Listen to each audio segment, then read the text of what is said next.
नमस्कार साथियों, आप सभी का गणित विषय के ऑनलाइन प्लेटफॉर्म भावेश मैथ्स पर और आपके अपने YouTube channel maths by Bhavesh sir पर स्वागत अभिनंदन।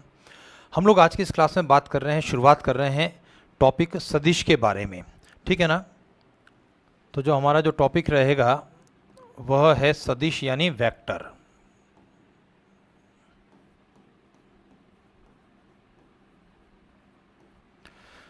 देखिए, यहाँ पर सदिश के बारे में जब हम लोग डिस्कस करेंगे तो यहाँ पर सदिश के बारे में जानकर रखते हुए और विशेष रूप से सदिश गुणनफल, जिसके ऊपर हमारी परीक्षाओं में प्रश्न बना करते हैं, और सदिश गुणनफल के अंदर भी जब हम लोग बात करते हैं डॉट प्रोडक्ट की, यानी उसका अदिश गुणनफल, क्रॉस प्रोडक्ट उसका सदिश गुणनफल, और वेक्टर ट्रिपल प्रोडक्ट, इनके बारे में हम लोग डिस्कस करना चाहते हैं। ये सारी चीज़ें आज की क्लास में डिस्कस नहीं होगी। चलिए शुरुआत करते हैं हम लोग सदिश के बारे में। तो देखिए, अगर मान लेता हूं मैं कोई बिंदु मेरे पास में है P, है ना। P एक पॉइंट है, किसी समष्टि के अंदर, स्पेस के अंदर है, और उस P के जो निर्देशांक अगर अल्फा, बीटा और गामा दे रखे हैं, तो बताइए P का स्थिति सदिश क्या होगा। यहां जब हम बात कर रहे हैं स्थिति सदिश, इसका मतलब क्या है, पोजीशन वेक्टर से है। स्थिति सदिश का अभिप्राय पोजीशन वेक्टर। अब ध्यान दीजिए, जब नाम से स्पष्ट है कि यह एक सदिश है जो उस बिंदु की स्थिति को रिप्रेजेंट करता है, और स्थिति को जब रिप्रेजेंट करते हैं तो एक ओरिजिन है आपके पास में, मूल बिंदु है, एक बिंदु P आपके पास में इस प्रकार से, जिसके निर्देशांक अल्फा, बीटा और गामा है। तो मुझे बताइए स्थिति सदिश का अभिप्राय क्या हुआ। इस बिंदु P का स्थिति सदिश हमारा वेक्टर OP के द्वारा रिप्रेजेंट किया जाएगा, यानी P की स्थिति O के रेस्पेक्ट में बात हमारी हो रही है। तो किसी बिंदु का स्थिति सदिश हमेशा मूल बिंदु के रेस्पेक्ट की बात करता है, OP वेक्टर की बात करता है, और OP का मतलब है कि भी O से यह कितनी दूरी पर और किस दिशा के अंदर है, ये स्थिति सदिश रिप्रेजेंट करता है कि बिंदु P कहाँ है, ओरिजिन से कितनी दूर है और किस दिशा की बात करता है। तो ये OP जो रहेगा वो आपका अल्फा आई प्लस बीटा जे प्लस अल्फा आई बीटा जे प्लस गामा के, और यहाँ पर ध्यान देना आई कैप, जे कैप और के कैप जो हमने लगाए हैं, ये क्या चीज़ है सर, यह जो अक्षों के अनुदिश इकाई सदिश है। जो आई कैप है वह एक्स अक्ष के अनुदिश, जे कैप वाई अक्ष के अनुदिश, और के कैप जेड अक्ष के अनुदिश एकांक सदिश या इकाई सदिश हुआ करता है। मैं इसको भी यहाँ पर नोट कर लेता हूँ। आई कैप जो हो गया वह एक्स अक्ष के अनुदिश, एक्स अक्ष के अनुदिश यानी एक्स अक्ष की दिशा में, ठीक है, इकाई सदिश है, यानी एक इकाई परिमाण का सदिश है, एक यूनिट दूरी पर है। जे कैप की अगर बात करूंगा तो यह जे कैप रहेगा वाई अक्ष के अनुदिश, इकाई सदिश रहेगा, और के कैप जो रहेगा आपका वह रहेगा जेड अक्ष के अनुदिश, जेड अक्ष के अनुदिश इकाई सदिश, यानी ये आपके यूनिट वेक्टर हैं जो एक्स, वाई और जेड अक्षों के अनुदिश रिप्रेजेंट होते हैं। चलिए सर, जैसे मान लिया हम लोगों ने कहा बिंदु P अल्फा, बीटा, गामा जिसके निर्देशांक थे, उस बिंदु के स्थिति सदिश की बात की थी, तो हमने उसके लिए क्या कर दिया, आई, जे और के कैप लगाते हुए उसको जोड़ते हुए हम लोगों ने लिख दिया। चलिए सर, मैं वापस से रिपीट करता हूँ। जैसे मान लिया हमारा प्रश्न इस प्रकार से आ जाए, कोई बिंदु A है मेरे पास में जिसके निर्देशांक हैं 2, -1, 3 हैं, और अगर मैं कहता हूँ कि A का स्थिति सदिश क्या होगा, A का स्थिति सदिश अगर मैं इसको रिप्रेजेंट करना चाहूँगा तो मैं रिप्रेजेंट करूँगा OA वेक्टर के माध्यम से, और इसकी वैल्यू क्या रहेगी। देखिए, सबसे पहले 2 है तो 2i, माइनस में 1 j यानी j, और प्लस में 3 के। तो मैं उम्मीद करता हूँ किसी बिंदु का स्थिति सदिश आप किस प्रकार से ज्ञात करते हैं वो आपके दिमाग में आ गया होगा। चलिए वापस से आगे बढ़ते हैं। जैसे एक उदाहरण के लिए मेरे पास में एक बिंदु A है जिसके निर्देशांक 3, -1, 4 है। दूसरा बिंदु मेरे पास में B है 2, 2, -3 है, और मुझे चाहिए वेक्टर AB को रिप्रेजेंट करना। देखिए अब ध्यान देना सर, ये जो स्थिति आ रही है वेक्टर ए बी, अभी तक हमने एक बिंदु के स्थिति सदिश की बात की थी, एक बिंदु मूल बिंदु के रेस्पेक्ट में क्या है।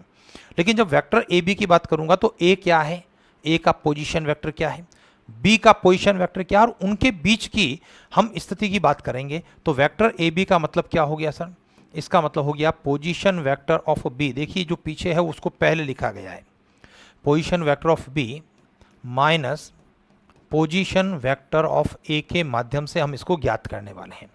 अब पोजीशन वेक्टर ऑफ बी अगर मैं इसको नोटेशन में रिप्रेजेंट करना चाहूँगा तो पोजीशन वेक्टर ऑफ बी का मतलब वेक्टर ओ बी से हो गया, और पोजीशन वेक्टर ऑफ ए का अभिप्राय वेक्टर ओ ए से हो गया। और हम लोगों को परीक्षा के पॉइंट ऑफ व्यू से ये वेक्टर ओ बी और वेक्टर ओ ए जो नोटेशन हमने लिखा है इसको हम लोगों को क्या करना चाहिए, स्किप कर लेना चाहिए सर, इसको वहाँ पर नहीं लिखना चाहिए। तो वेक्टर ओ बी यानी बी के लिए बात करूँगा तो ये पोजीशन रहेगी हमारी 2i plus 2j minus 3k, minus में वेक्टर ओ ए की बात करते हुए 3i minus J plus 4k। इस प्रकार से हमने जो नंबरिकल वैल्यूज हैं उनके साथ में i j के लगाते हुए उनको लिख दिया। ओ बी को पहले ये वाला 2i 2j माइनस 3k पहले लिख दिया, और ओ ए बाद में रहा 3i minus J plus 4k। अब इसको जो सादी जोड़ बाकी करते हैं उस प्रकार से जोड़ बाकी कर लें तो 2i में से 3i घट गया तो ये पोजीशन रहा minus i, 2j minus minus का गुणा हो गया, देखिए ये प्लस हो गया, और 2 प्लस 1 यानी प्लस का 3j हो गया, माइनस 3 और माइनस 4 माइनस का 7k हो गया। उम्मीद करता हूँ कि इस प्रकार से अगर दो बिंदु आपके पास में हैं तो वेक्टर ए बी या पी क्यू बिंदु है तो वेक्टर पी क्यू किस प्रकार से ज्ञात करना है वो आप लोग समझ चुके होंगे। मैं वापस एक रिपीट करता हूँ। मान लेता हूँ इस बार मेरे पास में बिंदु पी है, और बिंदु पी इस प्रकार से 3 माइनस 5 2, और दूसरा बिंदु क्यू मेरे पास में है 1 3 माइनस 4 है। और मुझे क्या ज्ञात करना है, मुझे ज्ञात करना है वेक्टर पी क्यू। तो तुरंत आपके दिमाग में क्या आएगा, जब वेक्टर पी क्यू ज्ञात करेंगे पीछे क्या लिखा है, क्यू लिखा है, तो पोजीशन वेक्टर ऑफ क्यू पहले रहेगा और उसमें से हमको घटाना पड़ेगा पोजीशन वेक्टर ऑफ पी। यहाँ पर जो पी वी जो मैंने लिखा है पोजीशन वेक्टर, ये पोजीशन वेक्टर क्या हो गया, स्थिति सदिश को रिप्रेजेंट करता है, ये आपके दिमाग में आना चाहिए, ठीक है ना। क्यू का स्थिति सदिश में से पी का स्थिति सदिश आपको माइनस करना है। तो क्यू का स्थिति सदिश यानी कि पीछे वाले ये नंबर्स, इनके साथ में आई जे और के लगाते हुए आई प्लस 3j माइनस 4k लिखा जाएगा, माइनस का निशान। पोजीशन वेक्टर ऑफ पी, और पी की पोजीशन वेक्टर की बात करूंगा तो ये 3i माइनस में 5j प्लस में 2k की बात होगी। चलिए सर, जब इसको आप सिंप्लीफाई करते हैं तो हमारी स्थिति क्या रही, i माइनस में 3i, और i में से जब 3i घट गया तो पीछे क्या रहा, माइनस का 2i, प्लस का 3 और माइनस माइनस का गुणा प्लस का 5 हो गया, 3 और 5 8j हो गया, ठीक है। और इसी क्रम में माइनस का 4 और माइनस का 2 कितना हो गया सर, माइनस का 6k हो गया। तो उम्मीद करता हूँ कि ये चीज़ भी, ये कॉन्सेप्ट भी जो है अच्छे से आपके दिमाग में आ गया होगा। चलिए आगे बढ़ते हैं, किसी सदिश के परिमाण के बारे में बात करते हैं, मैग्नीट्यूड ऑफ अ वेक्टर, ठीक है ना। सदिश का परिमाण यानी कि मैग्नीट्यूड ऑफ अ वेक्टर। ध्यान दीजिए, इसको हम लोग इस प्रकार से, अगर सदिश ए है तो मैं इसको इस प्रकार से दो लाइनों के साथ में रिप्रेजेंट करता हूं। ये जो दो वर्टिकल लाइंस हैं ये उसके परिमाण को, मैग्नीट्यूड को रिप्रेजेंट करता है। अब चलिए देखते हैं हम लोग क्या चीज़ है। यदि हमारे दे रखा है एक सदिश ए बराबर a1i plus a2j plus a3k हो, तो उसके परिमाण की अगर बात करता हूं तो a का परिमाण क्या रहेगा सर, स्क्वायर रूट रहेगा, और वर्गमूल में a1 square plus a2 square plus a3 square के द्वारा रिप्रेजेंट किया जाएगा, यानी a सदिश का परिमाण, ठीक है। i j और k के जो गुणांक हैं a1 a2 और a3 उनके वर्गों के योग का वर्गमूल रहेगा, ये सदिश a का परिमाण हो गया। उम्मीद करता हूँ कि बहुत आसान सी स्थिति है और हम लोग इसको अच्छे से कर सकते हैं। जैसे फॉर एग्जांपल मैं अगर एक प्रश्न की बात करता हूँ कि मेरे पास में एक वेक्टर ए है, 2i minus 3j plus 4k हो तो सदिश A का परिमाण क्या है, कितना है। चलिए सर, मैं इस प्रश्न को जब हल करूंगा तो मैग्नीट्यूड ऑफ वेक्टर A की बात करते हुए वर्गमूल का निशान आ गया, i का पड़ोसी, i का गुणांक 2 का स्क्वायर, j का गुणांक -3 का स्क्वायर और k का गुणांक 4 का स्क्वायर, इनको मैं लिख दूंगा और वर्ग करते हुए योग करूंगा। हमारी पोजीशन क्या बन रही है, स्क्वायर रूट 2 का स्क्वायर 4, 3 का स्क्वायर 9, 4 का स्क्वायर 16, और जब मैं इसको हल करता हूँ 16 और 9 25 और 4 कितना हो गया सर, 25 और 4 29, तो वर्गमूल 29 हमारे प्रश्न का आंसर रहा। और जैसा कि मैं हमेशा कहता हूँ, कैलकुलेशन आप भी अपने स्तर पर चेक करना, हो सकता है ना, पढ़ाते पढ़ाते दिमाग कहीं चला जाए, छोटी मोटी मिस्टेक्स कैलकुलेशन की स्वाभाविक है, ठीक है। तो 9 और 4 13 और 16 जोड़ने पर वर्गमूल 29। तो ये सदिश का परिमाण इस प्रकार से ज्ञात करते हैं, जहां i j k होता है उनके वर्गों के योग का वर्गमूल हुआ करता है। चलिए सर, वापस से ध्यान देना, जैसे मान लिया मेरा प्रश्न कुछ इस प्रकार से आ जाए, वेक्टर A आपके पास में है i plus 2j plus 3k है, वेक्टर B आपके पास में है 3i minus j plus k हो तो, यानी दो सदिश हैं वेक्टर A और वेक्टर B हो तो हमारा प्रश्न क्या है, 2 वेक्टर A प्लस B का परिमाण है ना कितना है। भाई उम्मीद करता हूं कि हम लोग इस प्रश्न को हल करने की स्थिति में रहेंगे। भाई सबसे पहला काम मुझे देखिए परिमाण ज्ञात करना है। परिमाण किसका ज्ञात करना है, मुझे परिमाण ज्ञात करना है 2a प्लस b का। तो पहला काम हम ज्ञात करेंगे 2a प्लस b को। देखिए दो वेक्टर a की वैल्यू है i plus 2j plus 3k plus vector b का अभिप्राय हुआ 3i माइनस j प्लस के। पहला काम इसको सिंप्लीफाई करते हुए 2a प्लस b का मान ज्ञात करना चाहूँगा। तो 2i और यहाँ से 3i जुड़ने पर 2 और 3 5i हो गया, 2 और 2 का गुणा 4 और माइनस का j हो गया, तो 4 में से 1 कम होने पर प्लस का 3j रहा, और यहाँ पर 2 का 3 से गुणा करने पर 6 हुआ, 6 प्लस 1 कितना हो गया, 7 हो गया, प्लस 7k। यानी सबसे पहला काम मुझे किसका परिमाण ज्ञात करना था, मुझे परिमाण ज्ञात करना था 2a प्लस b का। तो मैंने 2a प्लस b को ज्ञात किया है, और इसलिए 2a प्लस b के परिमाण की अगर मैं बात करता हूं तो आपके दिमाग में क्या आएगा सर, वर्गमूल रहेगा। i j और k के गुणांकों के वर्गों के योग का वर्गमूल।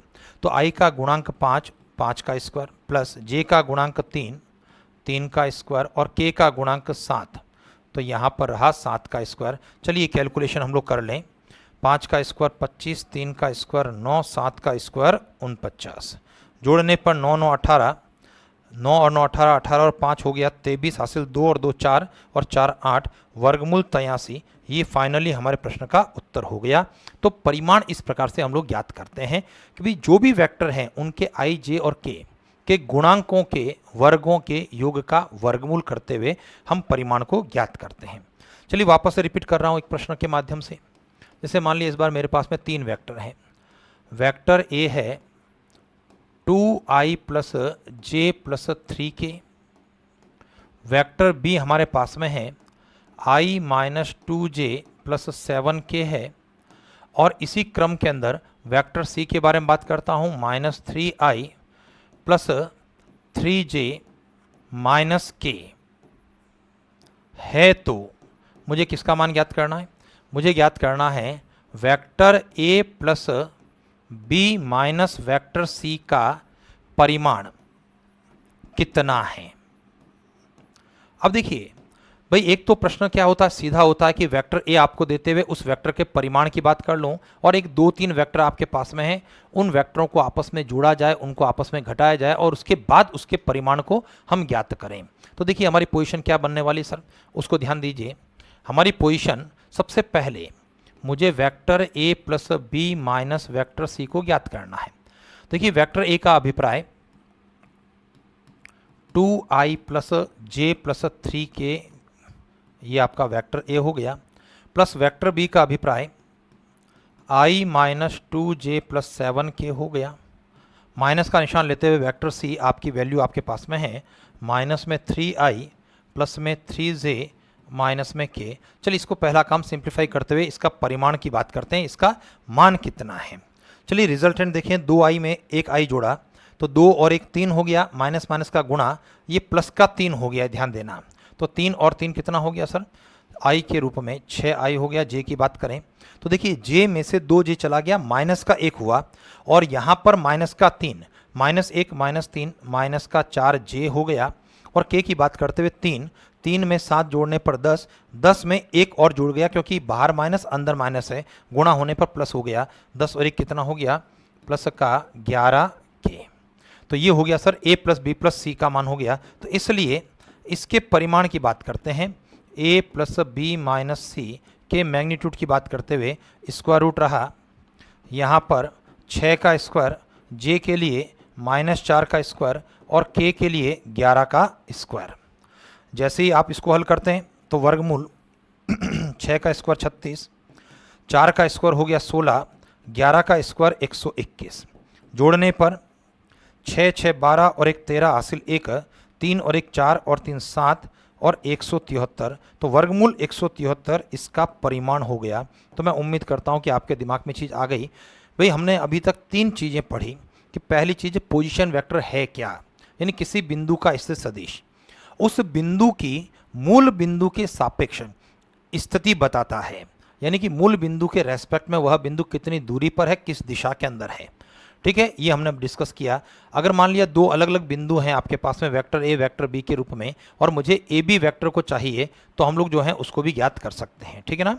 और तीसरी चीज़ है किसी सदिश का परिमाण हम लोगों ने ज्ञात किया है। चलिए आगे बढ़ते हैं। अगली जो स्थिति आ रही है हमारा वह है एकांक सदिश। एकांक सदिश कहें, इसका दूसरा नाम अगर मैं बात करूं तो मैं इसको इकाई सदिश भी कह सकता हूं, है ना। कुछ किताबें आप देखेंगे उसमें इसको एक मात्रक सदिश भी लिखा गया है, एक मात्रक सदिश। ठीक है ना। और इन तीनों के लिए हमारा जो इंग्लिश वर्जन है वह यूनिट वेक्टर की बात करता है। ठीक है, एकांक सदिश, इकाई सदिश या एक मात्रक सदिश।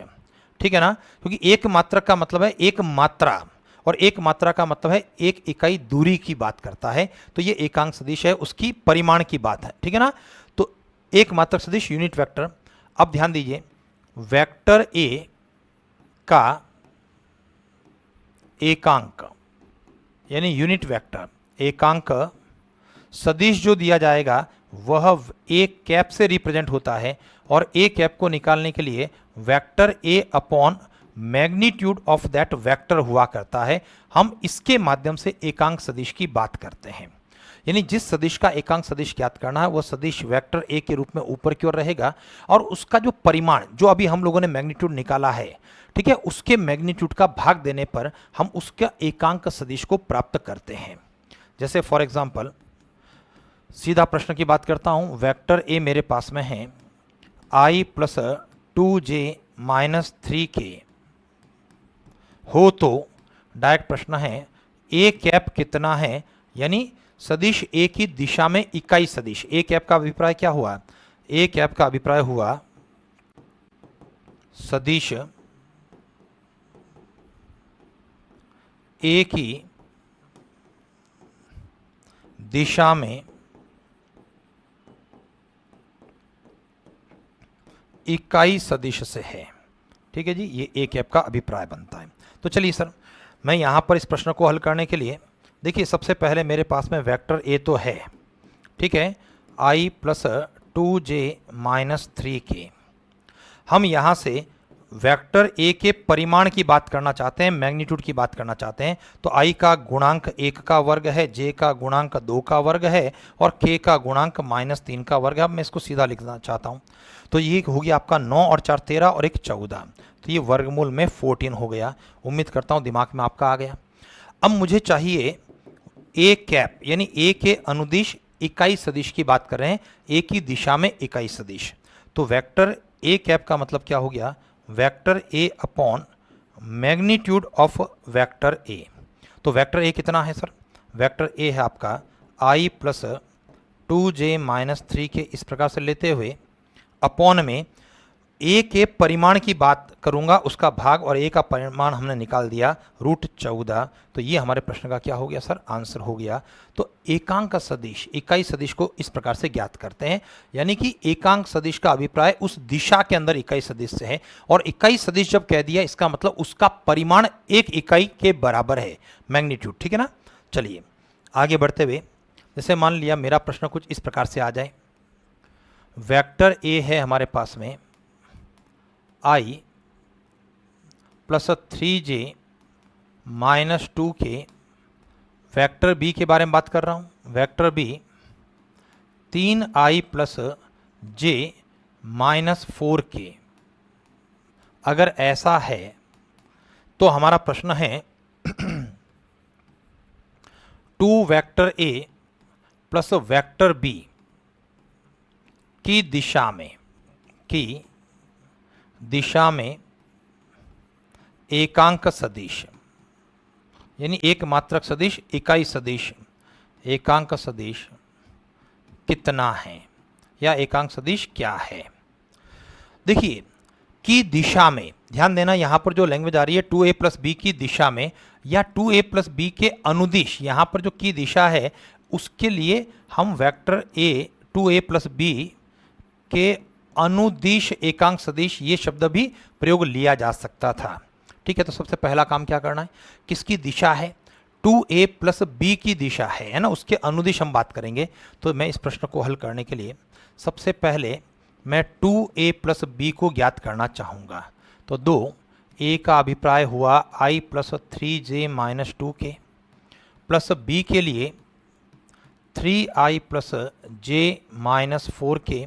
जैसे हम इसको जोड़ते हैं तो 2i और 3i हो गया आपका 5i, 6 और 1 हो गया 7j, माइनस 4 माइनस का 8 के, ये हो गया 2a प्लस बी, ठीक है।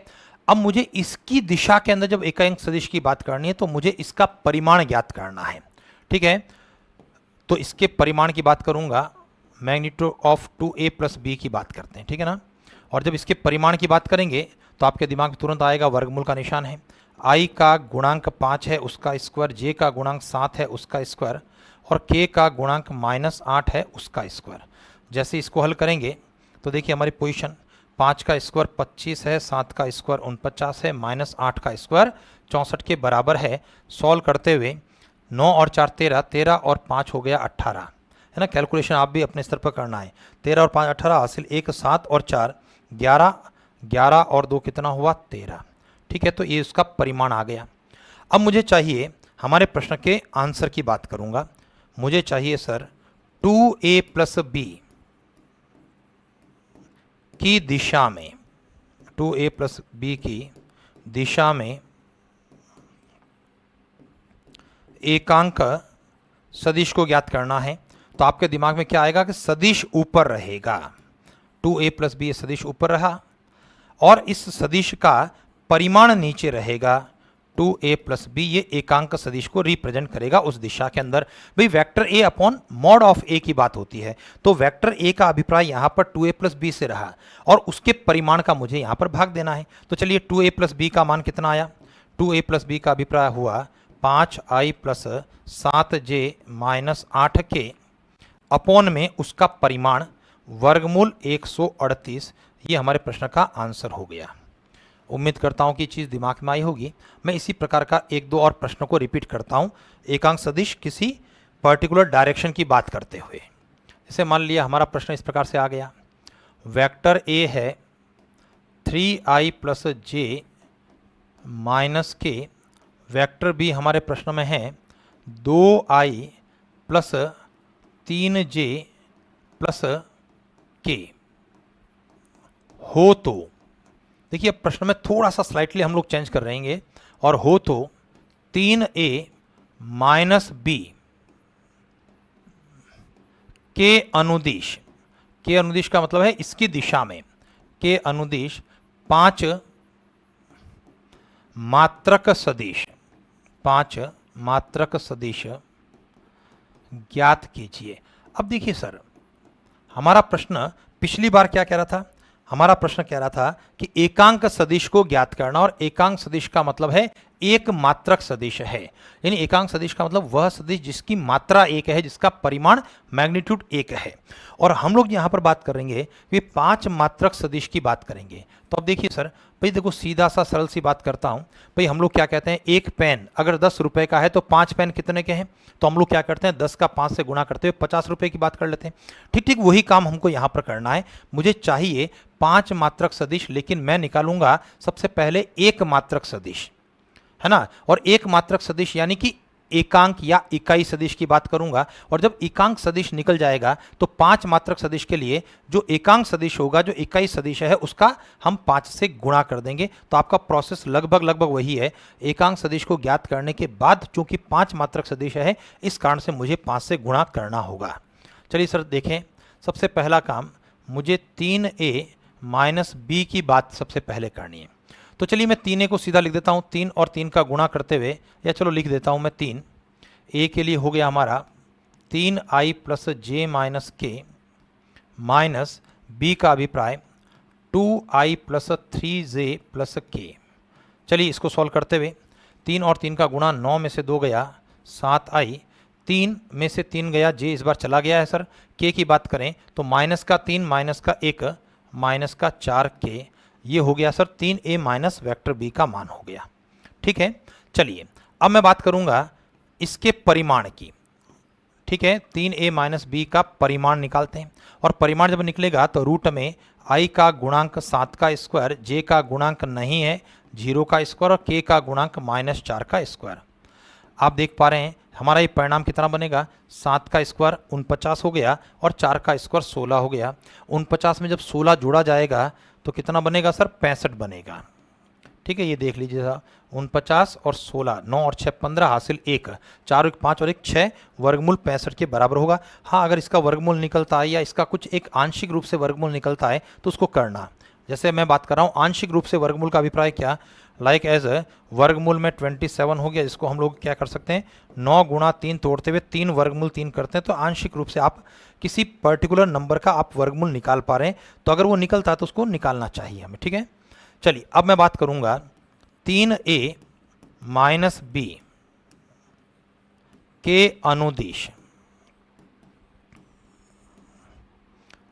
एक मात्रक सदिश, एक मात्रक सदिश, इसका मतलब क्या है सर, एक मात्रक सदिश का अभिप्राय है एकांक सदिश से है। और तुरंत आपके दिमाग में आएगा 3a माइनस बी, ये ऊपर क्यों लिखा जाएगा, और इसका परिमाण का मुझे भाग देना होगा। तो चलिए 3a माइनस बी का मान कितना आ रहा है, ये आ रहा है 7i माइनस 4 के अपॉन में इसका परिमाण वर्गमूल 65। ठीक है, तो ये तो बात हो गई सब हमारी एक मात्रक सदिश हो गई। और हमारे प्रश्न के आंसर की बात करता हूं, हमारा उत्तर हो गया 3a माइनस बी के अनुदिश 5 मात्रक सदिश का मतलब क्या है, एक मात्रक सदिश आ गया, यानी यूनिट वेक्टर आ चुका है हमारा, और मुझे चाहिए 5 मात्रक। इसका मतलब मुझे क्या करना होगा सर, इसका 5 से गुणा करना होगा। तो इसी रूप में आपका आंसर रहने वाला है सर। 5 बाहर आएगा, 7i माइनस 4 के बटे में वर्गमूल 65। तो उम्मीद करता हूं कि ये प्रश्न जो है हमारे दिमाग में आ गया होगा, भाई किस प्रकार से इस प्रश्न को हल करना चाहिए। चलिए आगे बढ़ता हूं सर, मैं दोबारा से सेम टू सेम एक बार इस प्रश्न को रिपीट करता हूं। 100% सेम क्वेश्चन हम लोग रिपीट कर रहे हैं। जैसे फॉर एग्जांपल वेक्टर ए है 3i माइनस जे प्लस के, वेक्टर बी हमारे पास में है 2i प्लस 2j प्लस 3 के हो, तो हमारा प्रश्न इस प्रकार से है 3a माइनस 5b, ठीक है ना, 3a माइनस 5b के अनुदिश 3 मात्रक सदिश, 3 मात्रक सदिश कितना है, ये हमें ज्ञात करना है। चलिए कुल मिलाकर के सबसे पहले देखिए दिशा कौन सी है, पहले मैं उस वेक्टर की बात करूंगा। हमें चाहिए यहाँ पर 3a माइनस 5b। ध्यान दीजिए 3a माइनस 5b को हल करना है तो 3 यहाँ पर a का मान हो गया सर इस प्रकार से, माइनस में 5, b का मान 2i plus 2j plus 3k के रूप में। और जब मैं इसको देखता हूँ तो 3 और 3 का गुणा 9, 9 में से 10 चला गया तो 9 में से 10 गया तो माइनस का क्या हो गया सर i, माइनस का 3 और माइनस का 10, माइनस 10 माइनस 3 माइनस का 13j हो गया। और k की बात करते समय 3 और यहाँ पर माइनस का 15, तो 3 माइनस 15 माइनस का 12k। सबसे पहली चीज़ हम लोगों ने 3 vector a minus 5 vector b को ज्ञात किया जो दिशा आपको दे रखी है, वे इसके अनुदिश यानी इस दिशा के अंदर। अब मैं बात करूंगा कि इसके अनुदिश, या यूँ करेंगे इसका परिमाण पहले ले लेते हैं। 3a माइनस 5b के परिमाण की बात करते हुए i का गुणांक माइनस 1 का स्क्वायर, j का गुणांक माइनस 13 का स्क्वायर और k का गुणांक माइनस 12 का स्क्वायर। सॉल्व करते समय एक 13 का स्क्वायर 169, 12 का स्क्वायर 144, जोड़ने पर 9 और 4 13 और 1 14 हासिल 1, 5 और 6 11 हासिल 1 और 1 2 और 1 3, वर्गमूल में 314। और मैं इसको देख रहा हूँ कि वे न तो इसके अंदर जो है 4 बाहर आ रहा है न 9 इसको तोड़ पा रहा हूँ मैं, ठीक है, तो वर्गमूल 314 हमको लिखना पड़ेगा। अब देखिए पहले हम लोग क्या बात करेंगे, हम बात करेंगे 3a माइनस 5b के अनुदिश यानी इसकी दिशा में के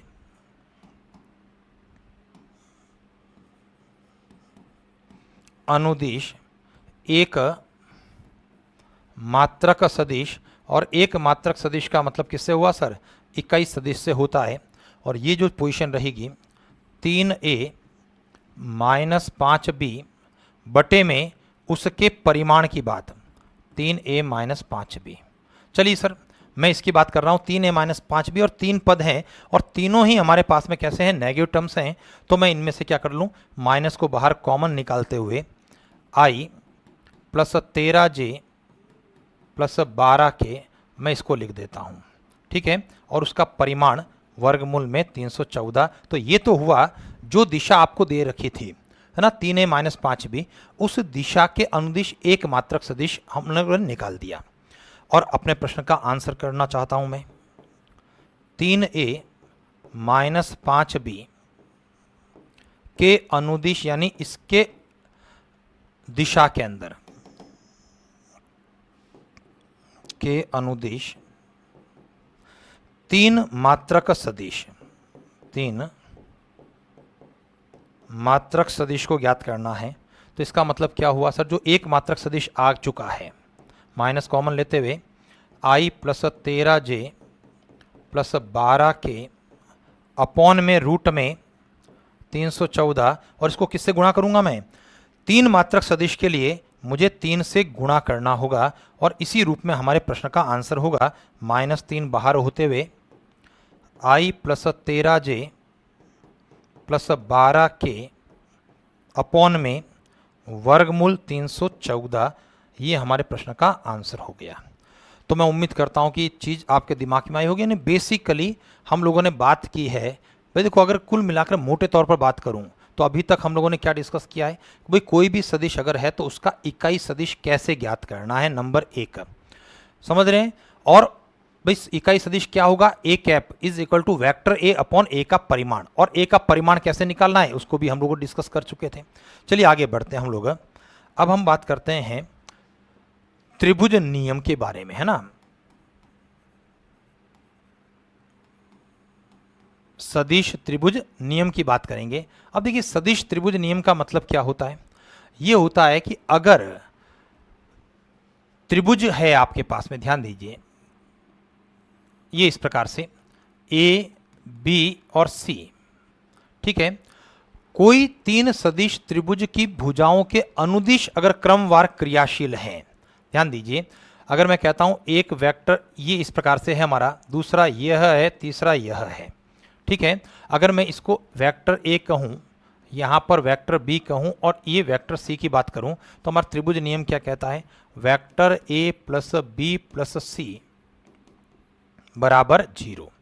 यानी कोई तीन सदिश अगर किसी त्रिभुज की भुजाओं के अनुदिश क्रियाशील है, परिमाण में भी और दिशा के अंदर भी, ठीक है, और एक निश्चित क्रम के अंदर, चाहे वो साइक्लिक ऑर्डर है चाहे वो एंटी साइक्लिक ऑर्डर है, ठीक है ना, क्लॉकवाइज या एंटी क्लॉकवाइज, जो भी आपके पास में ऑर्डर है उनका योग हमेशा क्या रहने वाला है सर, 0 के बराबर रहने वाला है। इसको हम लोग इस प्रकार से लिख सकते हैं, वेक्टर ए बी यानी ए से बी चले प्लस वेक्टर बी से सी चले और प्लस आगे बढ़ते हुए वेक्टर सी ए बराबर क्या होता है, 0 के बराबर होता है।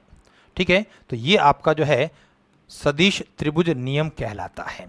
अब देखिए इसका एप्लीकेशन कैसे होती है सर, इसकी एप्लीकेशन होती है कि A B vector plus vector B C बराबर क्या होगा सर, माइनस का वेक्टर सी ए हो गया। जब मैंने इसका पक्षांतर कर दिया तो प्लस का सी ए था, राइट में जाने पर क्या हो गया, माइनस वेक्टर सी ए की बात हो गई। और जब इसका क्रम बदलूंगा तो माइनस हट जाएगा, तो ये पोजीशन रहेगी हमारी A B plus B C बराबर में क्या रहा, क्रम बदलते हुए चिन्ह बदल देना ए सी। हमारी एप्लीकेशन इस रूप में हुआ करती है। यानी दूसरे शब्दों में हम क्या कह सकते हैं सर, दूसरे शब्दों में ये कह सकते हैं पकड़ा पकड़ी का खेल है ना, एक के पीछे एक दूसरा भागते हुए दौड़ते हुए पहले को पकड़ता है। शर्त यहां पर केवल इतनी सी है कि जिस रास्ते से पहला है ना दौड़ा था उस रास्ते से पकड़ने वाला जो दूसरा बंदा है वो उसी रास्ते को फॉलो नहीं करेगा। ठीक है ना। अब आपके लिए क्या स्थिति बन रही है, ध्यान दीजिए। हमारी जो स्थिति ये बन रही है कि अगर मैं ए से बी होते हुए सी की ओर जा रहा हूं, अगर पहला व्यक्ति दौड़ा ए से बी की ओर और बी से सी की ओर, यानी ये यहां से दौड़ करके यहां सी पर रुक गया और अगर मुझे उसको पकड़ना है, vector A B plus vector B C की बात करें, और दूसरा रास्ता आपको लेना पड़ेगा। और जब दूसरा रास्ता लेंगे आप तो ए से ही पकड़ने वाला है, जो दौड़ने वाले के पीछे भाग रहा है उसको पकड़ने के लिए, लेकिन वो आपको रास्ता नहीं लेना है। तो जब उसने A B plus B C का रास्ता लिया तो आप सी तक पहुंचने के लिए आप नए रास्ते की बात करेंगे, और हमारा नया रास्ता क्या रहेगा, हमारा नया रास्ता वेक्टर ए सी रहेगा। ये चीज़ आपके दिमाग में आनी चाहिए। चलिए मैं इसी को और वापस से और स्पष्ट करना चाहता हूं। देखिए चीज़ तो होती है हमारा त्रिभुज नियम की, लेकिन ये त्रिभुज नियम हमारा चतुर्भुज में, पंचभुज में, षटभुज के अंदर सभी स्थानों के ऊपर ये लग जाता है। जैसे मान लिया मैं चतुर्भुज के बारे में बात करता हूँ, ये इस प्रकार से अगर हमारा कोई एक क्वाड्रिलेटरल की बात करें, ए बी सी डी, समझ गए। और मैं यहाँ से बात कर रहा हूँ कि देखो एक जो दौड़ने वाला है वो दौड़ चुका है ए से बी से सी और सी से डी तक दौड़ते हुए डी पर रुक गया। तो मुझे बताइए क्या पोजीशन बनेगी, A B plus B C plus C D, और मुझे पकड़ना है ए से ही क्योंकि स्टार्ट हमारा ए हुआ। तो अब देखिए सर, अगर एक साइक्लिक ऑर्डर बनता है ए से बी से सी और सी से डी तक का, तो बताइए पकड़ने वाला उसको उल्टे डायरेक्शन में इस प्रकार से पकड़ लेगा। तो ए डी ये हमारा रिजल्ट आया। दूसरे शब्दों में कह सकता हूं कि जब एक साइक्लिक ऑर्डर बन रहा है ए बी, फिर बी से स्टार्ट होते हैं सी तक और सी से स्टार्ट होते हैं डी तक, तो इसका पहला लेटर ए है और यहाँ का अंतिम लेटर डी है। बाकी साइकिल में आपके कन्वर्ट हो गए हैं, है ना। बी से एंड हुआ था, बी से स्टार्ट हुआ, सी से एंड हुआ, सी से स्टार्ट हो गया। तो इन सबको भूल जाओ, जिनका साइक्लिक बनाया, बचा क्या ए और यहाँ से बचा क्या डी, तो ये वेक्टर ए डी के बराबर हो जाएगा। ये चीज़ आपके दिमाग में आनी चाहिए। वापस से ध्यान देना, अगर मैं इसी चीज़ को पेंटागन यानी पंचभुज के ऊपर अगर अप्लाई करवाना चाहता हूं, हमारी इस प्रकार की स्थिति है, ए बी सी डी और ई, और मैं अगर ये कहना चाहता हूं यहां से कि A B plus B C plus C D plus D E ये किसके बराबर है, समझ गए। तो तुरंत दिमाग में क्या आएगा कि देखो ए से बी दौड़ चुके हैं, बी से सी दौड़ चुके हैं, सी से डी दौड़ चुके और डी से ई तक दौड़ चुके हैं। यहाँ दौड़ अपनी एंड हो गई, यानी ए से शुरू किया था और ई पर एंड हुआ था हमारा। तो मुझे बताइए ये जो दौड़ने वाला इस रास्ते का प्रयोग कर रहा है, तो हमें ए से ई तक पहुँचने के लिए सीधा हमारा रिजल्ट क्या रहेगा सर, वेक्टर ए ई के बराबर हो जाएगा। ये चीज़ आपके दिमाग में आना चाहिए। इस प्रकार से हम फॉलो करते हैं। या दूसरे शब्दों में हम इसको ये कह सकते हैं कि भाई अगर ए से एक साइकिल पूरा बना देते हैं, ए बी, उसके बाद B C, C D, D E और उसके बाद पूरा साइकिल बनाते हुए ई ए, तो हमारा परिणाम क्या बन जाएगा, 0 बन जाएगा। कारण मैंने आपको कहा था, देखो बी से एंड, बी से स्टार्ट, सी सी डी डी इनको छोड़ते हुए, ई ई छोड़ते हुए हमारी स्थिति क्या आएगी सर, देखो वेक्टर ए रहेगा। तो ए से ए तक, और जब ए से ए तक की बात है यानी वो अपने ही स्थान पर खड़ा है, तो आपका परिणाम क्या हो गया सर, 0 के बराबर हो गया। और यहाँ पर भी देखें, इस तरह का डायग्राम की आवश्यकता मुझे नहीं है। ए से स्टार्ट था और यहाँ पर ई पर एंड था साइकिल बनाने के बाद में, तो हमारा रिजल्ट क्या रहा, वेक्टर ए ई के बराबर रहा। चलिए मैं इसको और स्पष्ट करने की कोशिश करता हूँ कि अगर मान लिया मेरे पास में जो है वो स्थिति क्या बन रही है सर,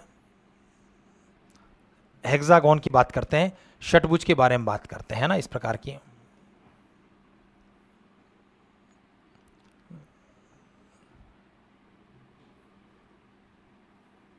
चलिए सर, ये ए बी सी डी ई और एफ, अगर मैं ये बात करना चाहूँगा इस हेक्सागोन के लिए, देखो नोटेशन लिख रहा हूँ, ए बी, उसके बाद में बी से सी होता हुआ, और उसके बाद में सी से डी पहुँच गए हम लोग। मुझे बताइए ये किसके बराबर होगा, आपके दिमाग में तुरंत आना चाहिए कि A B plus B C plus C D, और एक और आगे बढ़ा देते हैं डी ई। अब ये किसके बराबर होगा सर, ये डी से ई।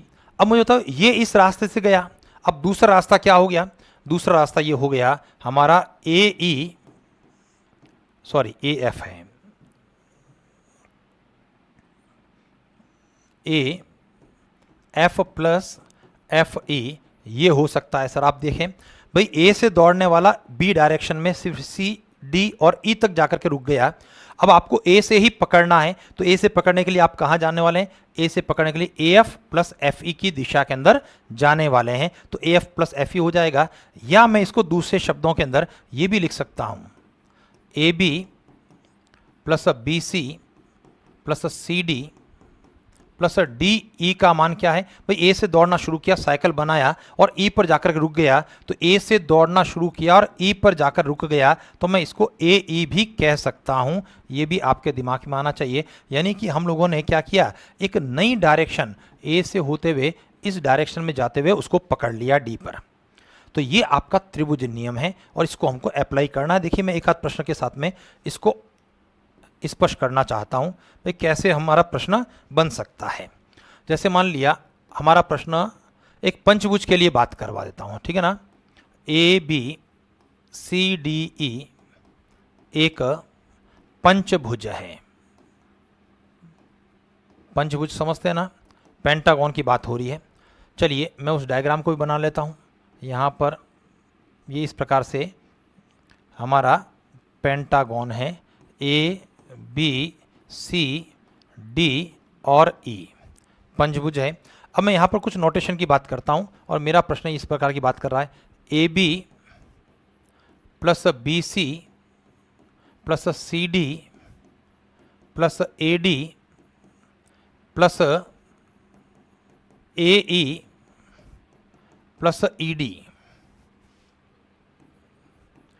का मान है, या ये किसके बराबर है। और चार ऑप्शन हमारे इस प्रकार से, option number A 2 vector A D, option number B 3 vector A D, option number C 4 vector A D, option number D 0। चलिए देखते हैं सर किस प्रकार से हम इस प्रश्न को हल करने वाले हैं। हमारे दिमाग में आना चाहिए ए बी सी डी ई एक क्या है, पंचभुज है, ठीक है। और हमारा जो रिजल्ट है जो मुझे चाहिए मैं उसके बारे में बात करूंगा। तो देखो मैं इसको A B plus B C plus C D, यहाँ से आगे बढ़ते हुए ए डी ए ई और ई डी, ये आपका प्रश्न है, इसको मुझे ज्ञात करना है। अब देखिए साइकिल कहाँ तक बन रहा है उसको ध्यान देना भाई, ये आपका एक साइकिल बना रहा है, यहाँ तक बन रहा है ना सर, ए से बी, उसके बाद साइकिल बनाते हुए बी से स्टार्ट करते हुए सी, सी से लेकर के डी। इसका मतलब क्या हुआ, ए से दौड़ना स्टार्ट किया, बी को क्रॉस करते हुए सी को क्रॉस करते हुए डी पर जाकर के रुक गया। तो इसका मतलब क्या हो रहा है सर, ये वेक्टर ए डी के बराबर हो गया। उम्मीद करता हूँ दिमाग में चीज़ आई होगी आपके, ठीक है। चलिए इधर से देखते हैं, अगर डायग्राम में देखो ए बी बी सी और सी डी, तो इसका मतलब इसको पकड़ने का तरीका क्या है, पकड़ने का रास्ता क्या है, पकड़ने का रास्ता है ए से होते हुए सीधा डी। तो ए से शुरुआत किया, डी पर एंड हुआ, वेक्टर ए डी की बात हुई। ये दूसरा जो वेक्टर ए डी है मैं इसको एज इट इज रख देता हूँ, वेक्टर ए डी। और इधर भी देखिए एक साइकिल बन रहा है। इस बार साइकिल जो है वह घड़ी घूमने की दिशा में घूम रहा है।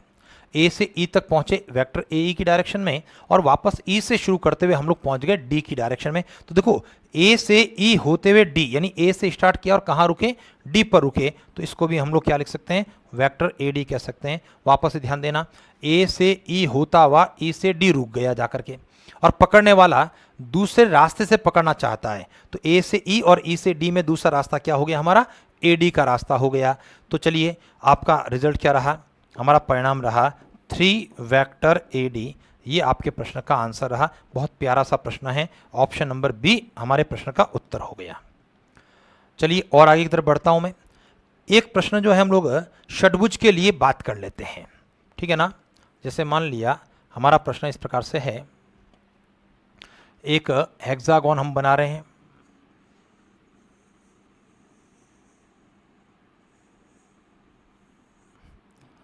A B C D E F, ठीक है ना। प्रश्न है A B C D E F एक षट्भुज है, हेक्सागोन होने की बात कर रहा है, ठीक है। अब हम लोग बात करना चाहते हैं A B plus B C plus C D plus A D plus A F plus F E plus E D, इसका मान किसके बराबर है। ये आपका डायग्राम राइट हैंड साइड में है और ये आपका प्रश्न है। 4 ऑप्शन की बात अगर मैं करूं तो हमारा ऑप्शन इस प्रकार से है, vector A D, option number B 2 times vector A D, option number C 3 times vector A D, और option number D 4 times vector A D, ठीक है। तो चलिए सर क्या करना चाहिए हम लोगों को, भाई आपके दिमाग में तुरंत आना चाहिए कि जो प्रश्न है हमारा A B plus B C plus C D plus A D plus, ये आपका प्रश्न लिख रहा हूँ, ए एफ एफ ई और ए डी, यहाँ पर 2 साइक्लिक ऑर्डर मेरे पास में बनते हुए नजर आ रहे हैं। देखिए एक साइकिल मेरा यहाँ से यहाँ तक का बन रहा है, यानी ए से स्टार्ट हुए बी तक पहुँचे, बी से स्टार्ट हुआ सी तक पहुँचा, और सी डी के रूप में सी से स्टार्ट होकर डी तक पहुँच गया, और यहाँ पर साइकिल हमारा टूट गया, ठीक है ना। तो ये जो परिणाम रहा, ए से स्टार्ट हुआ, साइकिल बनाते हुए डी पर एंड हुआ, तो ये बेसिकली हमारा वेक्टर ए डी है। आप देख पा रहे हैं वेक्टर ए बी, उसके बाद वेक्टर बी सी, और उसके बाद वेक्टर सी डी। तो ए से बी सी और डी जाकर के अगर कोई बंदा रुक जाए और उसको पकड़ना है आप, तो इस डायरेक्शन में जाकर के आप वेक्टर ए डी के रूप में आप उसको पकड़ पा रहे हैं, सही है ना। तो चलिए इसको मैंने एडी कर दिया, इसको मैंने वेक्टर ए डी को वेक्टर ए डी इस प्रकार से इसी रूप में लिख दिया। अब यहाँ ध्यान दीजिए, ए एफ एफ ई और ई डी, ये एक और साइकिल बन रहा है। इस बार कहाँ से दौड़ हो रही है, ए से स्टार्ट होकर के एफ, फिर उसी एफ से आगे बढ़ते हुए ई, और उसी ई से आगे बढ़ते हुए डी, यानी स्टार्ट हुआ ए से, एफ को क्रॉस करते हुए ई को क्रॉस करते हुए एंड हो रहा है डी पर एक साइकिल बनते हुए। तो हमारा परिणाम क्या रहा, वेक्टर ए डी के बराबर ये परिणाम रहा। तो चलिए इसको देखने पर हमारा रिजल्ट क्या रहा, 3 वेक्टर ए डी, ये हमारे प्रश्न का आंसर रहा सर। ऑप्शन नंबर सी आपके प्रश्न का उत्तर रहेगा। तो ये बहुत प्यारे से प्रश्न है। अब इसके आगे बढ़ते हुए एक बहुत बढ़िया सा प्रश्न मैं आपको और करवाना चाहता हूँ, आप उसको ध्यान देना। और मैं उम्मीद करता हूँ कि ये जो अगला प्रश्न है सर, अगर परीक्षा में आता है तो चूँकि अब आप कर रहे हैं तो इसलिए करेंगे, लेकिन जब सामान्यतः ये आता है, एक काम करना, इस प्रश्न को लिखने के बाद एक बार आप अपना दिमाग लगा कर देखना कि क्या हम इसको कर पाते हैं या नहीं कर पाते हैं, ठीक है। मैं यहाँ पर जो बात करना चाह रहा हूँ वो इस प्रकार की बात है, एक त्रिभुज की बात करता हूँ, ए बी सी, ठीक है ना। त्रिभुज आपके पास में है। मैंने ये कहा कि वेक्टर ए बी है आपका 2i plus 3j plus k, ये वेक्टर ए बी हो गया। और इसी प्रकार से वेक्टर ए सी है हमारे पास वेक्टर ए सी कर लेते हैं, यहाँ पर 4i minus J plus 3k। Clear है। अब मैं बात करना चाह रहा हूं ए से बी सी, या यूं कहें इसका एक मध्य बिंदु लेते हैं ना, ए से त्रिभुज की माध्यिका, ए से त्रिभुज की माध्यिका एडी की लंबाई, एडी की लंबाई कितनी है। चलिए सर, इस प्रश्न को जब आपने देख लिया है, प्रश्न आप लोगों ने लिख लिया है, एक बार दिमाग लगाएं, सोचें भाई क्या प्रश्न है। बहुत प्यारा सा प्रश्न है, और अगर ये परीक्षा में आएगा तो लगभग जो है 70 से 80% प्रश्न विद्यार्थी इस प्रश्न को नहीं कर पाएंगे। हमारा प्रश्न है वेक्टर ए बी, ठीक है, इसके द्वारा जो एक सदिश भुजा ए बी से रिप्रेजेंट हो रहा है, दूसरा सदिश 4i minus J plus 3k, ये दूसरी भुजा ए सी से रिप्रेजेंट हो रहा है।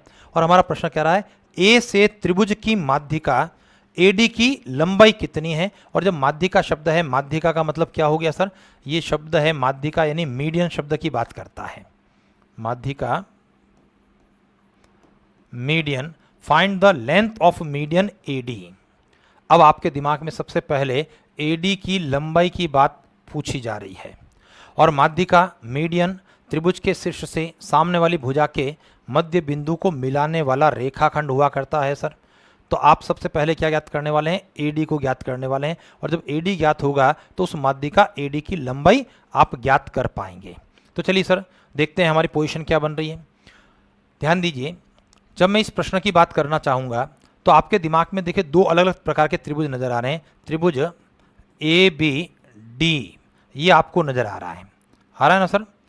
और मैं इसके अंदर क्या लिख सकता हूँ, A B plus B D बराबर में क्या होगा, ए डी के बराबर होगा। ध्यान दीजिए क्या डायरेक्शन की बात कर रहे हैं हम लोग, ए बी और बी डी, यानी ए से दौड़ते हुए हम बी और बी से वापस पहुंच गए डी पर। तो ये किसके बराबर होगा, वेक्टर ए बी के बराबर हुआ। ये इक्वेशन नंबर 1।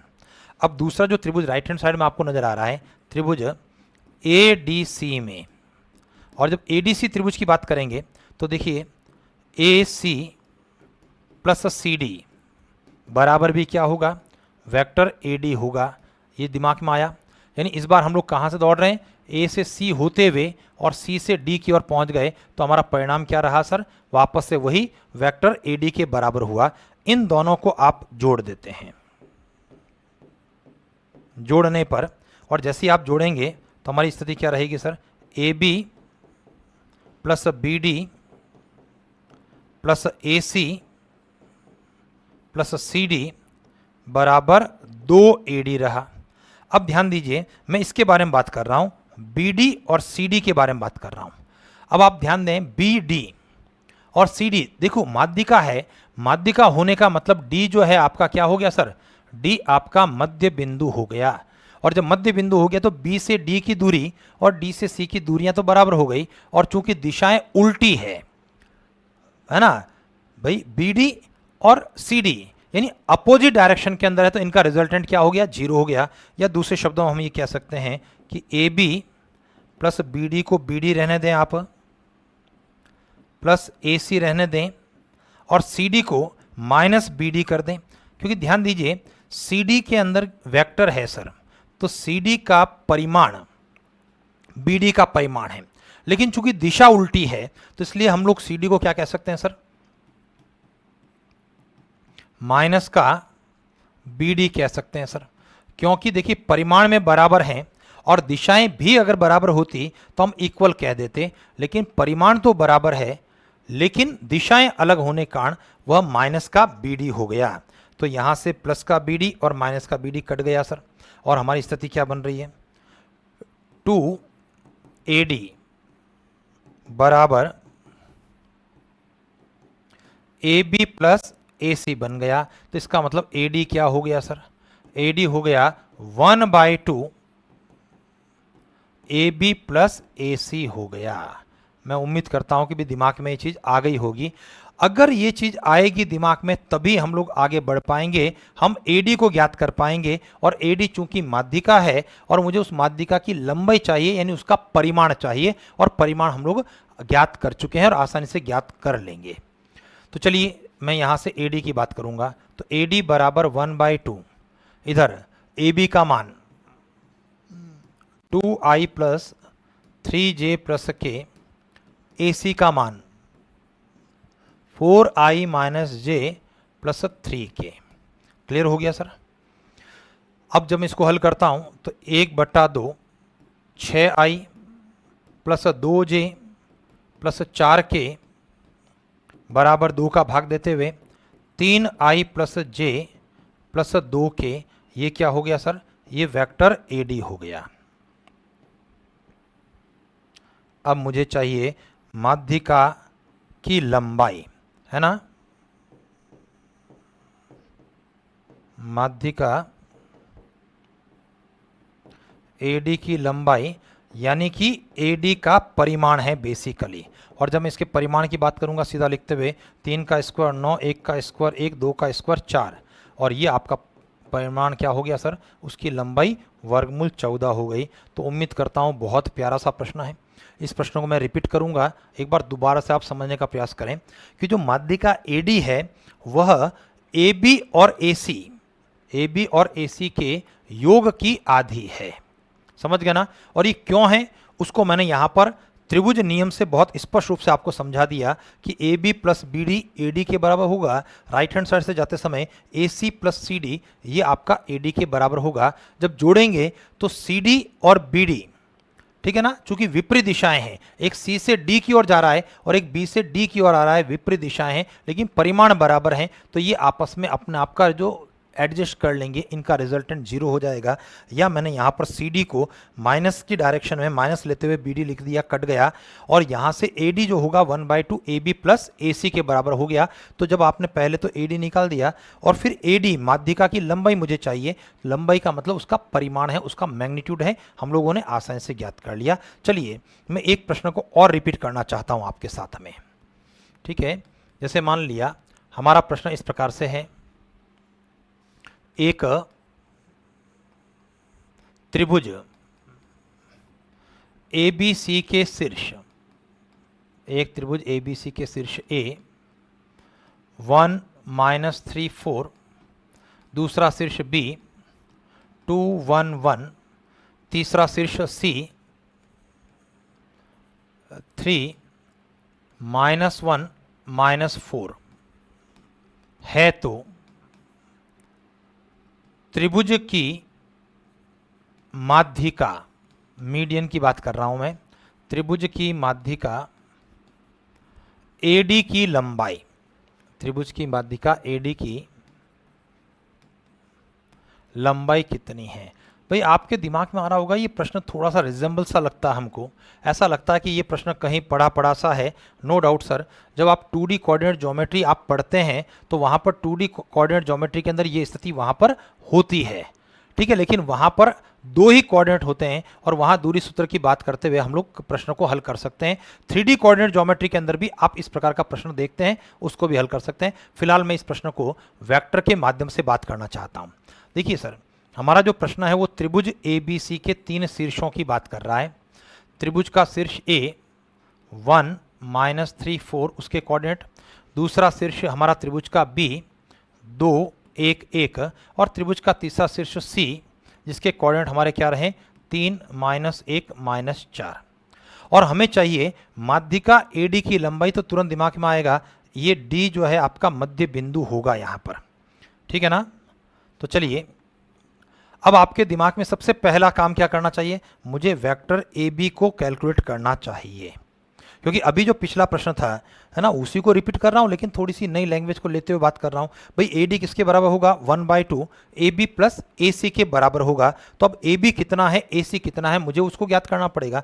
तो सबसे पहले मैं वेक्टर AB को ज्ञात करना चाहता हूँ। ये वाली डायरेक्शन आपके दिमाग में तुरंत आएगा जहाँ से हमने क्लास की शुरुआत की थी, position vector of B minus position vector of A। Position vector of B यानी B का position vector 2i plus j plus k के रूप में, minus position vector of A i minus 3j plus 4k के रूप में। चलिए sir इसको देखते हुए 2i में से i चला गया i, j प्लस 3j यानी कि हो गया 4j, k माइनस 4k का मतलब हो गया माइनस का 3k, ये वेक्टर ए बी हो गया।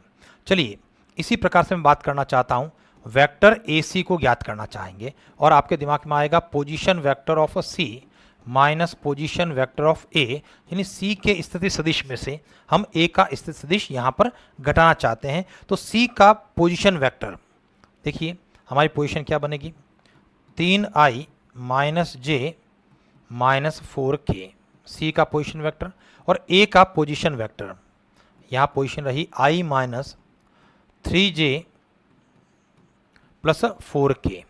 जैसे इसको हल करते हैं 3i में से i चला गया, देखो 3 में से चला गया तो क्या रहा 2i, माइनस का j और प्लस का 3, तो वापस से हो गया सर प्लस का 2, और यहाँ पर माइनस 4 माइनस का 8k।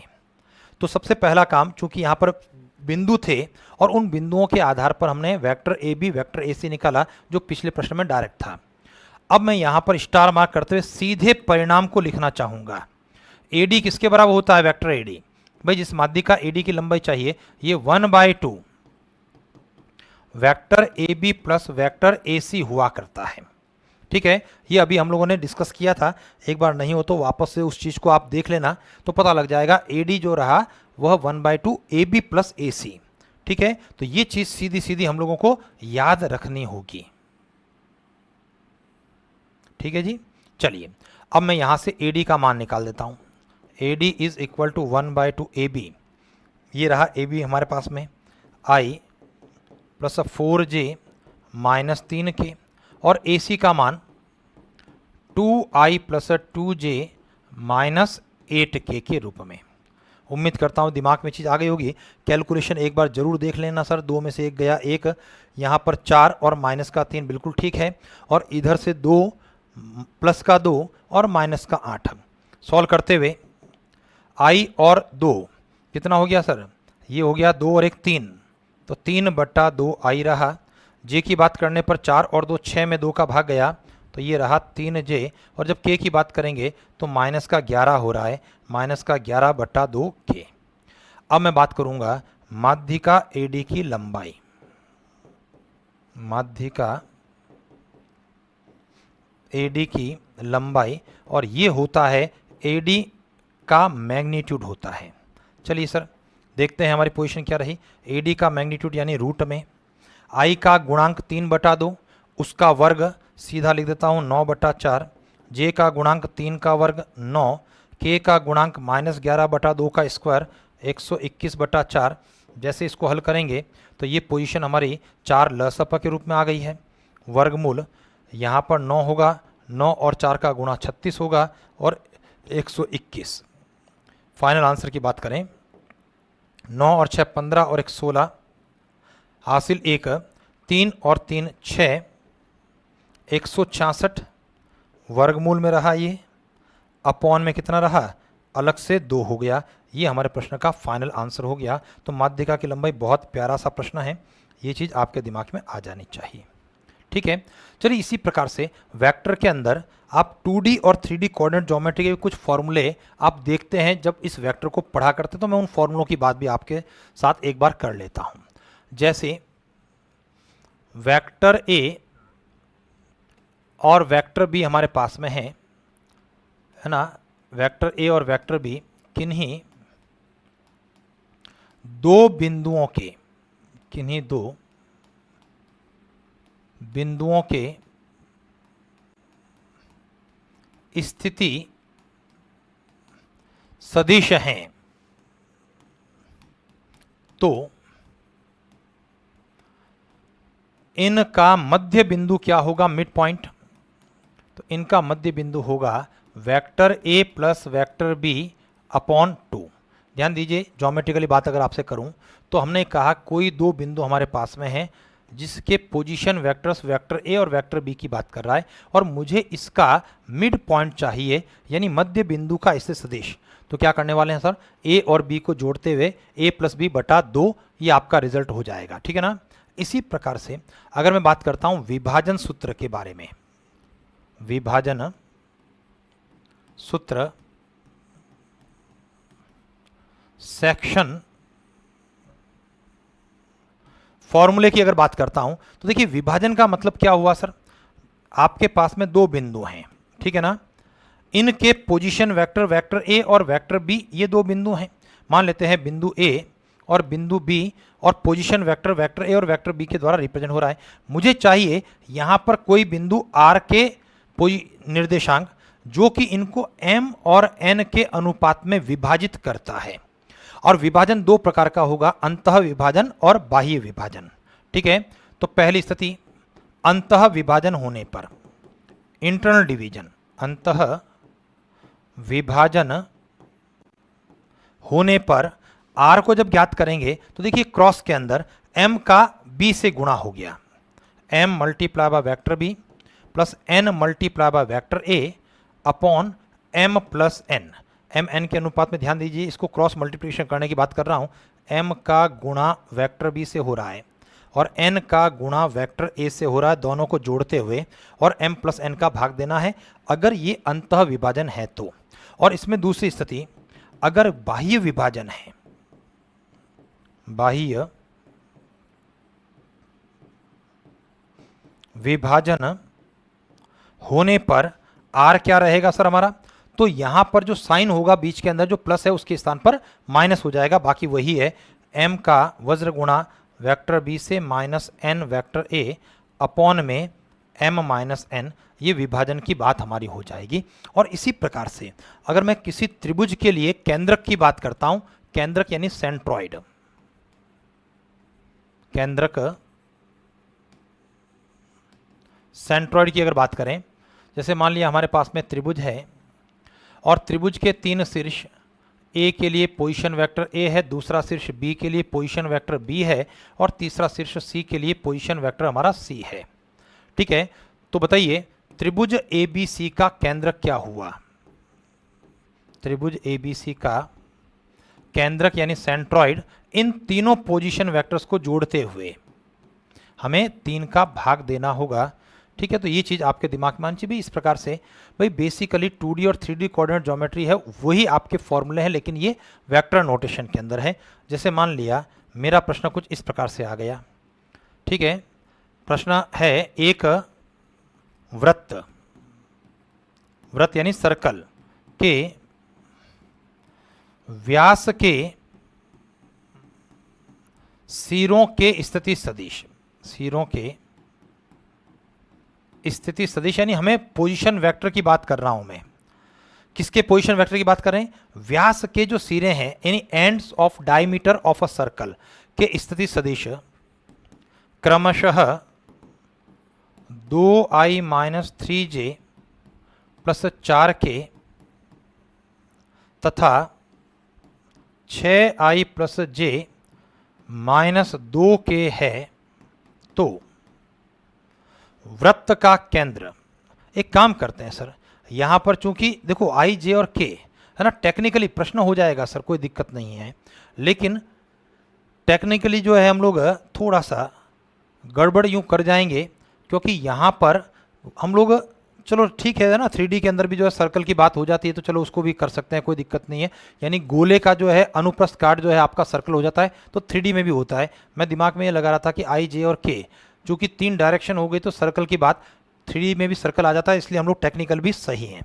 यहाँ पर वृत्त शब्द है, यहाँ पर गोला शब्द है, उससे कोई फर्क पड़ने वाला नहीं है। तो एक वृत्त के व्यास के सिरों के स्थित सदिश क्रमशः 2i minus 3j plus 4k और 6i plus j minus 2k है। तो वृत्त के केंद्र का, वृत्त के केंद्र का स्थिति सदिश कितना है। भाई इधर ध्यान देना, भाई जो 3D कोऑर्डिनेट ज्योमेट्री होती है उसमें भी सर्कल होता है। जब आप किसी गोले को अगर आप काट देते हैं तो जो उसका अनुप्रस्थ काट होता है वो आपको एक सर्कल के रूप में वहां पर नजर आता है, तो इसलिए चिंता करने की हमें कोई बात नहीं है, ठीक है। ये वृत्त है आपका। प्रश्न कह रहा है व्यास के सिरे उसके स्थिति सदिश। भाई यहां पर ये जो चीज है वो 2i minus 3j plus 4k है एक, ये पोजीशन आपका वेक्टर ए बिंदु, और ये दूसरा जो है वेक्टर बी से रिप्रेजेंट होता है दूसरा सिरा। यहाँ पर है आपका 6i plus j minus 2k, ठीक है। और हमें चाहिए इसका सेंटर, उसका स्थिति सदिश। तो चलिए बताइए अपने प्रश्न का आंसर क्या हो गया सर। हमारा आंसर हो गया यहाँ पर पोजीशन वेक्टर ऑफ ओ, यानी जो सेंटर है यहाँ पर वह मध्य बिंदु होगा, तो vector A plus vector B by 2। इन दोनों को जोड़ते हुए 6 और 2 8i minus 2j plus 2k बटा 2, और सॉल्व करने पर 4i minus j plus k, ये हमारे प्रश्न का क्या हो गया सर, आंसर हो गया। तो मैं उम्मीद करता हूँ कि आपके दिमाग में आ गया होगा किस प्रकार से हम लोगों को प्रश्न को हल करना चाहिए। वापस ध्यान दीजिए, अगर मैं सेक्शन फॉर्मूले के ऊपर अपने प्रश्न की बात करता हूँ, देखिए vector A 2i minus J plus 3k व vector B i plus 2j plus k को मिलाने वाले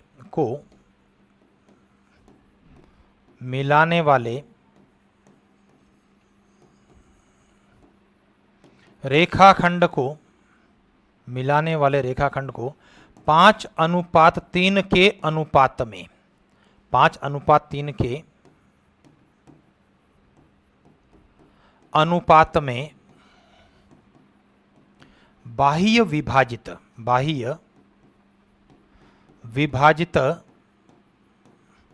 करने वाले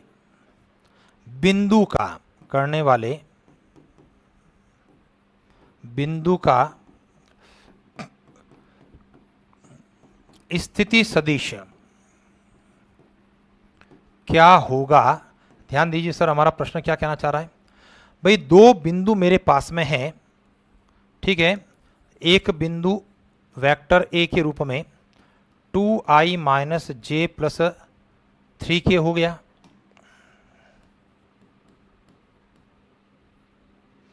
और दूसरा बिंदु वेक्टर बी के रूप में i plus 2j plus k हो गया। और हमारा प्रश्न क्या कह रहा है, एक बिंदु को मुझे ज्ञात करना है यहाँ पर, है ना, ए मान लिया बिंदु आर ज्ञात करना है, जो 5 और 3 में क्या कर रहा है सर, इस अनुपात में बाह्य विभाजन की बात करता है। और जब बाह्य विभाजन होता है तो बीच में निशान कौन सा होगा, माइनस का निशान होगा। तो मैं अपने प्रश्न के लिए आर का स्थिति सदिश की बात करता हूं। केवल और केवल आपको ध्यान रखना है कि अंतः विभाजन है या बाह्य विभाजन है, डायग्राम आपका एक ही प्रकार का बनाना है। अंतः विभाजन हो तो प्लस का निशान लगाना है, बाह्य विभाजन हो तो माइनस का निशान लगाना है। मैं फॉर्मूला यहां पर रटने की बात नहीं कर रहा हूं, जो हमने अभी लिखा था, है ना, M B minus N A upon M minus N, उसकी आवश्यकता नहीं है। मुझे आवश्यकता क्या है कि ये जो नंबर है 5, इसका वज्र गुणा कर दें उधर वाले b के साथ में, -3 का गुणा वज्र गुणा के रूप में a के साथ में, बटे में a माइनस बी के रूप में, या अनुपात में m माइनस एन के रूप में 5 माइनस 3। जब मैं इसको हल करता हूं तो 5 वेक्टर b का मतलब हो गया i plus 2j plus k, -3 vector a का अभिप्राय हुआ 2i minus J plus 3k के रूप में, अपॉन में 5 में से 3 गया, कितना हुआ सर, 2। और जैसे ही आप इसको हल करते हैं तो देखिए हमारी पोजीशन क्या बनती है सर, हमारी पोजीशन बन रही है वेक्टर r के लिए 5i में से 6i चला गया तो माइनस का i, 10j और प्लस का 3j हो गया तो प्लस का 13j हो गया, है ना। भाई यहाँ पर 10 प्लस 3 पूरा हो गया 13, 5 में से 6 गया माइनस का i, आगे k की बात करेंगे 5 और माइनस का 9, यानी माइनस का क्या हो गया सर, 4k बटे में 2।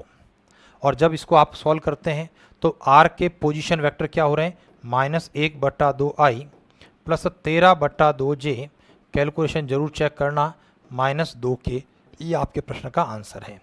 अगर बाह्य विभाजन है तो बीच में निशान माइनस का रहेगा, और अंतः विभाजन होने की स्थिति में बीच का निशान आपका प्लस का रहेगा।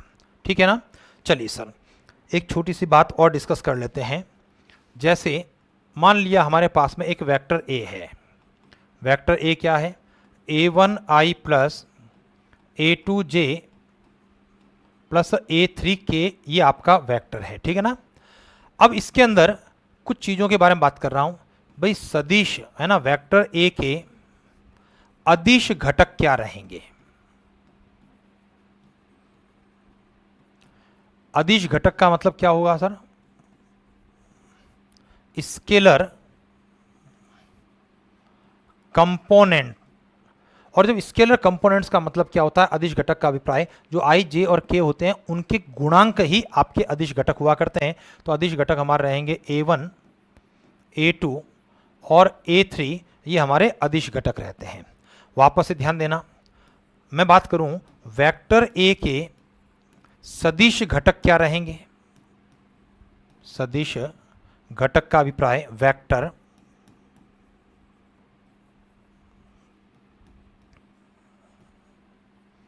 कंपोनेंट की बात कर रहा हूं।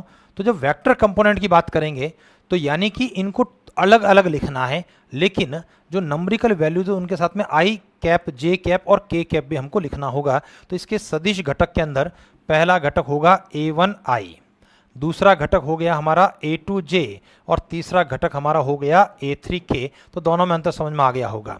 जब अदिश घटक की बात करते हैं तो केवल नंबर्स लिखते हैं, आई जे के गुणांक लिखा करते हैं, लेकिन जहां सदिश घटकों की बात होती है तो आई कैप, जे कैप और के कैप वाले पूरे पद लिखा करते हैं।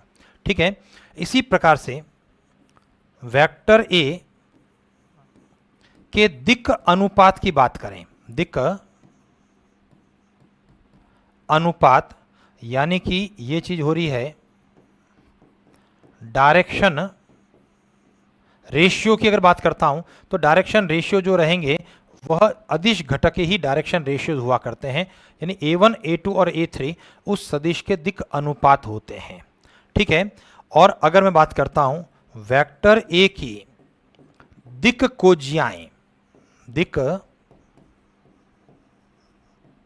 कोज्याएं, इसको हम लोग लिखते हैं डीसीज, है ना, डायरेक्शन कोसाइंस की अगर बात करता हूं तो डायरेक्शन कोसाइन क्या रहेगी? देखो ये a1 है ना, और उसके अंदर उसका जो परिमाण जब निकालते हैं तो ये a1 square plus a2 square plus a3 square का वर्गमूल होता है योग का। तो परिमाण का हमको भाग देना है। वापस ध्यान देना, दिक् कोज्याओं के लिए a1 हुआ, और इन तीनों के जो आपके, इसको अदिश घटक कह सकते हैं आप, डायरेक्शन रेशियोज कह सकते हैं, उनके वर्गों के योग का वर्गमूल का आपको भाग देना है।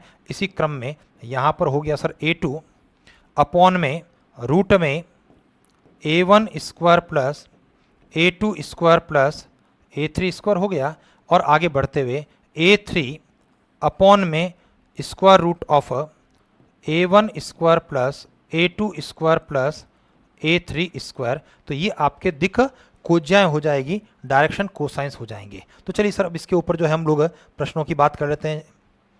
जैसे मान लिया मेरा प्रश्न कुछ इस प्रकार से आ गया, सदिश, एक वेक्टर की बात कर रहा हूं, वेक्टर ए हमारे पास में है 3i plus 2j minus 4k की दिक् कोज्याएं, की दिक् कोज्याएं ज्ञात कीजिए, या दिक् कोज्याएं कितनी हैं। भाई ध्यान दीजिए, अब उसके पहले हम दोनों तीनों चीज़ों को यहाँ पर डिस्कस करने की बात करते हैं। हमारे पास में यहाँ है 3i plus 2j minus 4k। अगर मैं इसके प्रश्न के अंदर कहता हूँ कि भाई इसके अदिश घटक क्या है, ये सारा चीज़ें लिख रहा हूँ मैं, और लिखने के बाद में इसको मैं मिटा दूंगा। ठीक है। अदिश घटक यानी स्केलर कंपोनेंट, तो आपके दिमाग में आएगा 3, 2 और माइनस 4। ठीक है, ये माइनस में 4 रहेगा। अगर मैं बात करता हूं कि इसके सदिश घटक क्या है, वेक्टर कंपोनेंट की बात करूं तो वेक्टर कंपोनेंट 3i 2j और माइनस 4 के आपके रहने वाले हैं वेक्टर कंपोनेंट के रूप में। और अगर मैं बात करता हूं कि इसके अंदर दिक अनुपात यानी डायरेक्शन रेशियोज क्या हैं, तो डायरेक्शन रेशियोज 3, 2 और -4 रहेंगे। लेकिन जहां पर हमें इस प्रश्न में डायरेक्शन कोसाइंस ज्ञात करना है, तो ये जो नंबर्स हैं जो कि दिक अनुपात के रूप में, या मैं इसको कह सकता हूं कि ये जो नंबर रहेंगे हमारे आई जे के गुणांकों के रूप में, या तीसरे शब्दों में हम कह सकते हैं ये उसके अदिश घटकों के रूप में रहेंगे। इनमें इन तीनों के वर्गों के योग के वर्गमूल का भाग लगाना है, तो वहां से डायरेक्शन कोसाइंस हमारी निकल करके आती है। तो चलिए सर, मैं यहां पर अब डायरेक्शन कोसाइन की बात कर रहा हूं। तो हमारा सॉल्यूशन क्या रहा सर, वेक्टर ए आपके पास में है सर 3i + 2j - 4k, है ना। और इसके डीसीज की बात करेंगे। डीसीज का मतलब क्या है, डायरेक्शन कोसाइंस, जिसको हम लोग कहते हैं दिक कोज्याएं। तुरंत आपके दिमाग में क्या आएगा कि इसके जो कंपोनेंट्स हैं a1, दूसरा कंपोनेंट है a2 और तीसरा जो कंपोनेंट इसका है ना, जो आपके अदिश घटक के रूप में है a1, a2 और a3, इनके वर्गों के योग के वर्गमूल का भाग देना है। a1 square plus a2 square plus a3 square, वर्गमूल में वही चीज a1 square plus a2 square plus a3 square, और यहाँ पर भी भाग देते हुए a1 square plus a2 square plus a3 square. और जैसे ही आप इसके अंदर वैल्यूज़ को पुटअप करते हैं, ध्यान दीजिए a1 का अभिप्राय 3 से रहा, स्क्वायर रूट में यहाँ पर 3 का स्क्वायर, 2 का स्क्वायर और -4 का स्क्वायर। चलिए आगे बढ़ते हुए, a2 का मान आपका 2 रहा, चीज़ वही है डिवीजन के अंदर, a1 स्क्वायर का अभिप्राय 3 स्क्वायर, a2 स्क्वायर 2 का स्क्वायर और a3 स्क्वायर -4 का स्क्वायर रहा। और a3 का मान हमारे पास में -4 अपॉन में स्क्वायर रूट, यहाँ पर हुआ 3 स्क्वायर, 2 स्क्वायर और -4 का स्क्वायर, ठीक है ना। चलिए सिंप्लीफाई करने पर हमारा परिणाम रहा 3 का स्क्वायर 9, 4 का स्क्वायर 16, 16 और 9 25 और 4 29, तो 3 वर्गमूल 29, 2 वर्गमूल 29 और -4 वर्गमूल 29, ये हमारी डायरेक्शन कोसाइंस हो गई। तो मैं उम्मीद करता हूँ ये चीज़ भी आपके दिमाग में आ गई होगी, ठीक है सर। तो हम लोग जो हैं आज की इस क्लास के अंदर इतनी बात करने वाले हैं। आज की इस क्लास के अंदर हम लोगों ने बेसिकली क्या कर दिया सर, जो सदिश है उसका बेस है ना, मोटे तौर पर कि भाई उसका परिमाण क्या होता है, उसका एकांक सदिश क्या होता है, इस चीज़ को हम लोगों ने अच्छे से और बहुत डिटेल के अंदर डिस्कस किया है। तो चलिए सर, आज के लिए आप सभी का बहुत बहुत धन्यवाद। उम्मीद करता हूँ कि भाई आपको ये चीज़ समझ में आ गई होगी। रिवीजन अवश्य करें, जैसा कि मैं हर बार हर क्लास के साथ में कहा करता हूँ। चलिए, थैंक यू वेरी मच।